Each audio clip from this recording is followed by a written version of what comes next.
Hello there, cutie patootie math angel. Hello, hello. Welcome back. Welcome back. A very warm welcome if you are new around here. This is Decaf-Math ASMR. Thank you for choosing to check out the channel and for joining us here today. So today we're going to look at graphing linear inequalities with two variables. So this is a linear inequality with two variables, and this is a linear inequality with two variables. And what make them inequalities are these inequality signs right here. This is a less than or equal sign. This is a greater than sign. So together, these are inequalities, as opposed to equalities with equal signs. Equal signs. So if these were equal signs instead, these would just be equations. So these have two variables each, x and y, x and y, x and y. And they are linear because they have this form, y equals mx plus b, or y is less than or equal to mx plus b, or y is greater than mx plus b. But if we replace the inequality with an equal sign, and we have this form, y equals mx plus b. You might have heard this before if you're in algebra or pre-algebra. M and b are numbers, and they represent the slope and the y-intercept of a line. So if you have an equation of this form, implying that y is the function of x, then the graph of this thing is going to be a line, and so it's a linear equation. Now, I don't think that we've actually directly graphed lines here on this channel. I realized that recently. I thought it was a little weird because we've talked about the xy Cartesian coordinate plane, and we've talked about plotting points, and we've even talked about the slope a bit, but we never directly graphed lines, I don't think. So I will come back to this at some point, but we're here to help our friend with the inequality stuff, so I hope that it's okay if we build off of drawing lines a little bit today. So of course we're going to do some of that here, but I might not break every single little thing down, okay? So here we have this y equals mx plus b form for each of these, even though it might not look like it directly. And I did that on purpose because I don't want you to be scared of fractions, and I don't want you to be scared of negative signs, okay? Minus. So what we're going to do is this x over 2 plus 1 actually has this form, because I can rewrite x over 2 as 1/2 x. So this first one, if I were to replace this inequality sign with an equal sign, I have 1/2 x plus 1. X over 2 and 1/2 x are equivalent, and you can justify that to yourself however you please. You could think of it as taking x and dividing it by 2, and that's the same as half of x. Or maybe you want to do it algebraically and rewrite x as x over 1, and then just do half times x over 1, and multiply across the top and the bottom to get x over 2. It doesn't matter as long as you can see that these two are equivalent to x over 2 and half x. Then we still have our plus 1. And if I write it in this way, I definitely have m is 1 half and b is 1. So this first one is a linear inequality. It's a linear equation with the equal sign, but we are going to be graphing the less than or equal to version. For the second one, I clearly have my m is 2. It's written out very directly, but there's a minus here, and that's nothing to be scared of either. I can just rewrite that as plus minus 3, like so, if you wanted to be literally plus b, or you could just memorize that if there's like a minus 3 instead, that the b is the entire minus 3. That's also up to you. Either way, these two both have this form, mx plus b. M is half, b is 1, m is 2, b is negative 3. Okay? So here's our game plan for when we actually want to graph these inequalities. In general, we are going to take these equal versions, these linear equations, and graph the line first. So whatever inequality we have, we're going to graph that line, okay? And that line might look like this. It might look steeper. It might go downwards like this, flat. It might even be horizontal. And it might even be vertical, technically. So vertical lines aren't functions per se, and they're not exactly going to look like y equals mx plus b. This is the one exception. If you happen to have x equals a constant number, you will have a vertical line. And I guess technically you might have some boundary conditions and other kinds of problems where that might come into play, but that's okay. That idea still applies here. Either way, these lines that we have will naturally cut our entire plane into two regions. It's going to be, for instance, this side and this side. Or if it's here, this side and this side. Or if it's here, up and down. Or left and right. Right? So whatever line you have, wherever it may be, you have a natural range here and here. Here and here. And I'm trying to be careful to not say the word above or below, or even left or right, because depending on how this is oriented, that can be misleading a little bit. And you don't always want to memorize that greater is above or below or something like this, though you might start to notice some patterns as you work through more kinds of questions. But the important piece really is simply that whatever line that you draw, if you replace the inequalities with equals and you draw that line as a boundary, you have two regions. And so our game plan is then to pick a representative point in either of the regions, okay? Usually you'll just pick something that works out nicely, like 0, 0, or something like that, whichever side contains 0, 0, or some sort of number for x and y that make it convenient to plug in, but you could pick whatever you wanted, theoretically.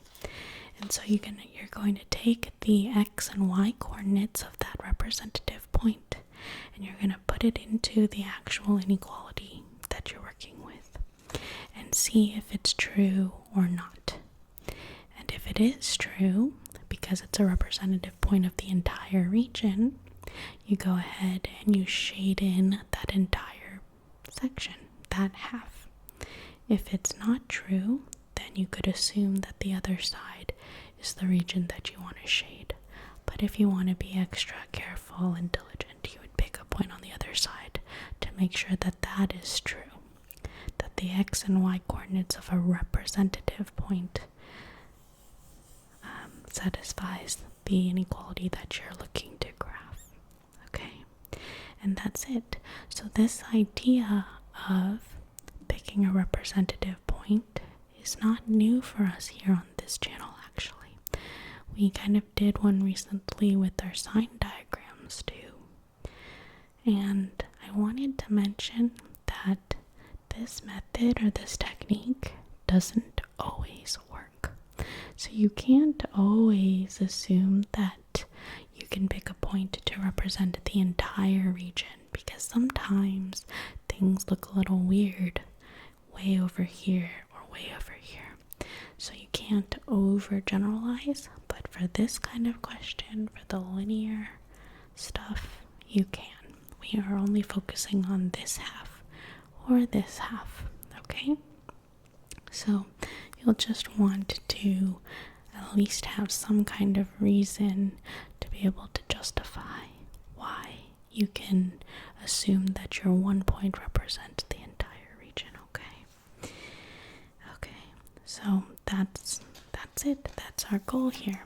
And the only other little detail is simply that if there's a less than or equal to, or the other two missing signs here would be greater than or equal or strictly less than. If you have less than or equal to or greater than or equal to, then when you draw that boundary line, you want it to be a solid line, so you just draw it normally. But if it's strictly greater than or strictly less than, then you want a dashed or dotted line just to indicate that the points on that line do not satisfy the strictly greater, strictly less than. But if you have the points on the line, then it would still satisfy the less than or equal to or the greater than or equal to, because those are the equal to points. That makes sense. I'll show you in each example here, but that's the idea. Okay, so that's the big picture idea, but let's try to draw this out for the visual learners here, okay? And of course, you don't have to follow along if you don't wish to. So here I have my x and y Cartesian coordinate plane. So step 1 is label x, label y. And then you want to have some sort of axis and some sort of scale here. So just make sure everything's equally spaced out and consistent. If you somehow have like really weird numbers or big numbers, your y-axis scale could be different from your x one, but just make sure that you're very clear, okay? And make sure that it's consistent with the negative and positive all along the x and negative and positive all along the y, so you don't want like the top half to be one scale and the bottom to be another. You want the whole axis to be consistent, and this way too. Okay, I'm gonna go ahead and just do 1, 2, 3, 4 to the right, and the -1, -2, -3, -4 to the left. 1, 2, 3, 4 up, -1, -2, -3, -4 down. Okay, and then right there where they meet is 0, 0. So remember that our points always go x first, then y, and you move right or left depending on if x is positive or negative or 0. And then up or down depending on if y is up, positive or negative or 0. Okay, so let's do this first question. So the first step to plotting y is less than or equal to x over 2 plus 1, or y equals 1/2 x plus 1, whichever way of writing it makes more sense to you. But the first thing is to graph the actual line. So I like this way just because it's the most clear that it's y equals mx plus b. So in general, you only need 2 points to define a line. You could just connect the straight line between 2 points. But because we actually have a scale here and numbers, we probably want to make sure that there's not, human error here. There's always going to be a little bit, but, it's better to have 3 points or 4 maybe, just to make sure that we did our calculations okay. So let's go ahead and make a little table. Okay, so we have our x values. Y is a function of x, so I'm going to pick some values for x and then use this to calculate corresponding values for y. So let's say I pick -4. If x is -4, then I do half of -4 plus 1. And kind of squishing it a little bit here, but don't forget the order of operations. So multiplication first, then addition and subtraction. So half times -4 is going to be negative. A positive times a negative is a negative number. Half of 4 is 2. So we have -2 plus 1. And then that would be -1. So -4 and -1 get paired together. Okay. So this is where, if you're having trouble with calculations like this, you can definitely take your time. You see, so if you're often getting numbers wrong, or if your points look a little wonky, it may be just the simple step. Needing to review positive and negatives, needing to review multiplying by fractions, any of that. Be patient with yourself, okay? Okay, so the reason I picked -4, by the way, is because I don't want to deal with really complicated numbers since we are just sketching this out. And I know that I'm going to be having that number, so I might as well pick stuff that's even. So another number might be, how about 0? 0 is nice because 1 is our y-intercept, which is actually exactly when x is 0. So if x is 0, anything times 0 is 0, plus 1 gives me 1. So that's nice. 0 and 1 get paired together. And how about just one more? So if I picked 2, then half times 2 is 1, then plus 1 more is 2. So 2 and 2 get paired together. So with these pairs of values here, underline them for you: -4 and -1, 0 and 1, 2 and 2. We can plot those as points. It's always x comma y, so -4 comma -1. So that would be, since the x is -4, it means I'm moving left 4 and then down 1. So that would be right here. So this is -4 comma -1. This would be 0 comma 1. So 0, we're not moving left or right anywhere, but then we're going to go up 1. So this is 0 comma 1. And I could theoretically just connect those two and get a line, but let's make sure that this third point 2, 2 also fits. So how about right here? 2 comma 2. So we have 3 dots here, and we're just going to connect them. And it does indeed look like it's a straight line, right? They're collinear. Collinear means they all lie on the same line. And also, like I mentioned, we are dealing with a y is less than or equal to x over 2 plus 1. So I'm going to draw the line as a solid line.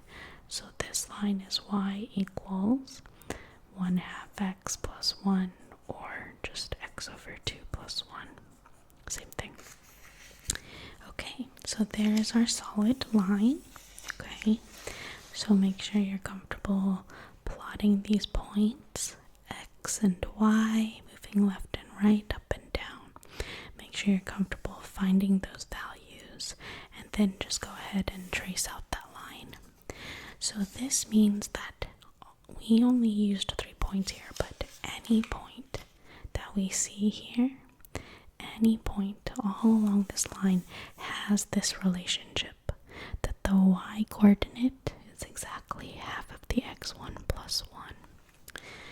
Alright, so now we are going to pick a representative point either on this side or this side. So we're going to be shading one or the other. Okay, so let's pick 0, 0. So we'll want to write out the test case. Test. And it's good to show your work. So I'm going to test 0, 0. So this point represents this region here. So when I plug it in, I'm plugging into the inequality to see if the inequality holds, because that's what I'm actually shading. So is this y coordinate, and you could pick whatever else you want. You could pick 2, -3 as long as it's on this side or on this side, but to just pick one.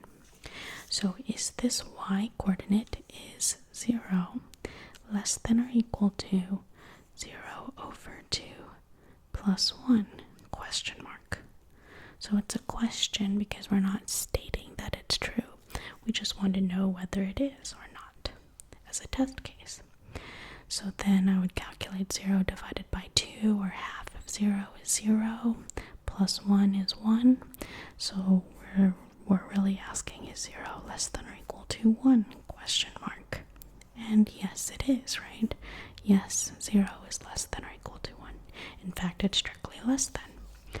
So that means that the side of this line that contains the 0, 0 is the region that we want to shade. So thumbs up. Yes. So that means I'm going to be shading this side of the line.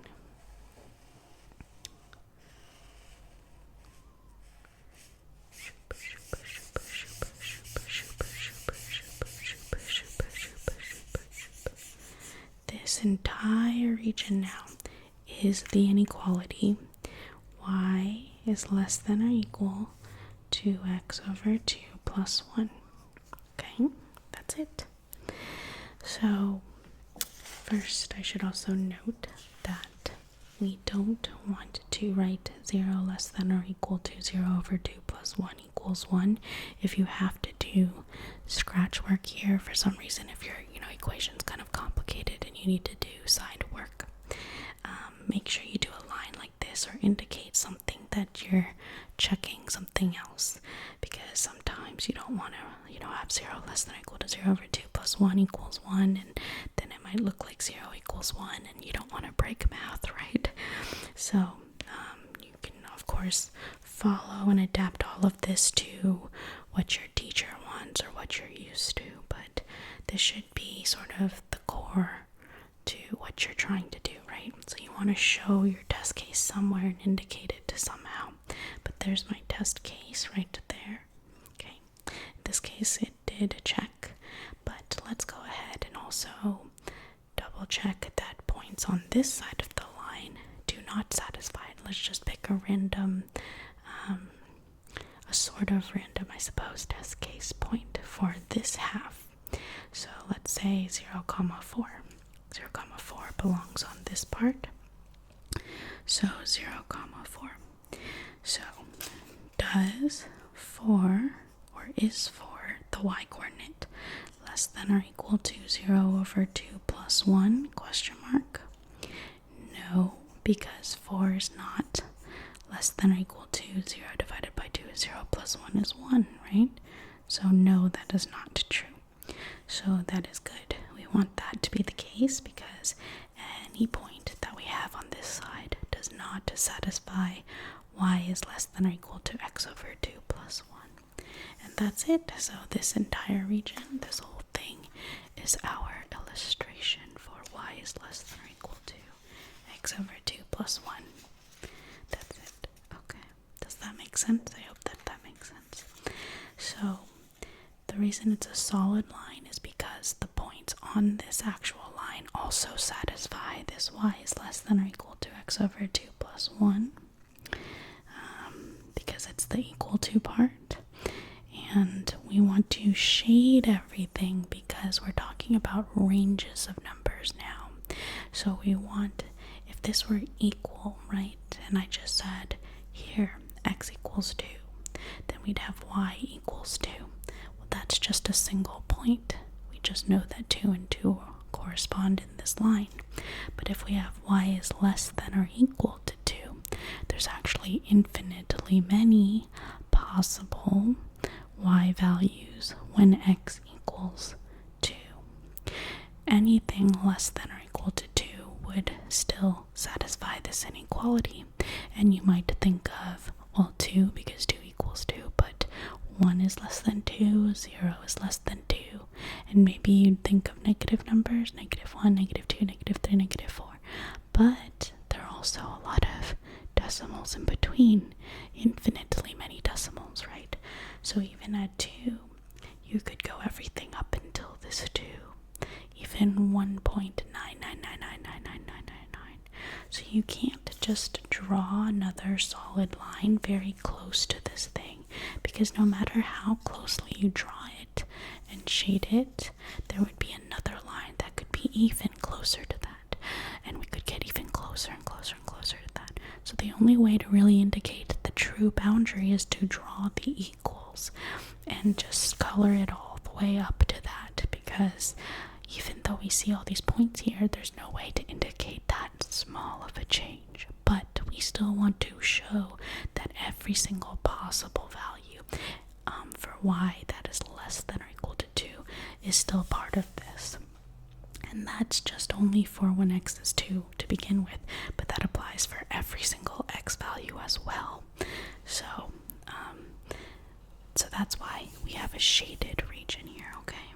So while we're at it, I'm going to also quickly do this other one, 2x minus 3, y is greater than 2x minus 3, but I'm going to do it on this exact same picture, on the same one. So you could do this if you're doing one question at a time, do it on a separate xy plane, but sometimes we actually end up solving systems of these linear equations, and we put them on the same one, and then we look at where the colors overlap to look at intersections. But for now, we're just going to put them on the same one just to save paper. So we're going to do y equals 2x minus 3 first as the boundary. So since we already did this method, I thought that we would just go ahead and run through it again just for the practice. So y equals 2x minus 3. So again, we can make a table, x, y. We're going to pick a few values for the points. So if x is -1, y would be -5, because 2 times -1 is -2, minus 3 is -5. If x is 0, y is -3, because 2 times 0 is 0, minus 3 is -3. If x is 1, then y would be -1, and this is our pattern with our slope, right? If x increases by 1, y increases by 2. So we can just pick one more, why not? 2 and 1 go together. So if we plot these points here, -1, comma, -1, 2, 3, 4, 5. Here's a point. 0, comma, -3, there's a point. 1, comma, -1, there's a point. And 2, comma, 1, there's a point. So we have 4 points, and they look like they are on the same line to me. And I'm going to just connect the dots. And because we have a strictly greater than, it's going to be a dashed line or a dotted line. That's fine. So doop doop doop doop doop doop doop doop doop doop doop doop doop. So I'm going to label that as y equals 2x minus 3. Okay. So now we're looking at this line. We're ignoring this other color. We're looking at this half or this half. And so we might as well pick some value here. And I realize that if you're learning to do these one at a time, that the color might be confusing, but just look at all the possible values, ignoring this. So we can test case 0, 0 on this side. And we want to ask, let's test 0, 0 again. It's just really nice to work with y is 0 and x is 0 sometimes. So testing 0, 0. is 0 greater than 2 times 0 minus 3, question mark. So again, when we do our test case, we're putting our y value and our x value in. And you could pick whatever you wanted. You could, to be really super safe, you could pick -5, 10. Way off here. That's totally fine too. It represents the entire region on this side of our boundary. So is this true? Well, is 0 bigger than -3? Yes, it is, right? Yes, indeed it is. -3 is negative. 0 is more than a negative. It's not positive, but it's more than that negative. So yes, the region that contains my 0, 0 is going to be shaded. So that's good. I'm going to shade the entire region here.